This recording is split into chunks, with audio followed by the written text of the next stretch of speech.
আসসালামু আলাইকুম। এটা অফিস, এর ভিতরে আমি মানে কাজ করি। এখানে বিভিন্ন ধরনের প্রিন্টিং কাজগুলো হয়, যে ব্যাচ, ব্যাগ, বক্স, অ্যাক্রিলিক, উপরে ব্যাগ আছে অনেক ব্যাগ, সব ধরনের কাজ হয়।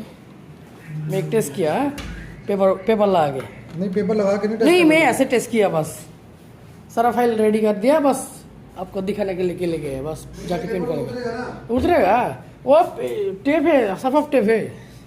दोबारा करेगा प्रिंट। हाँ, ए आ रहा हूँ। আর উপরে আছে হলো প্রিন্টিং মেশিন, প্রিন্টিং মেশিন আছে এখানে, প্রিন্ট করা হয়। আর ড্রাই কাট মেশিন।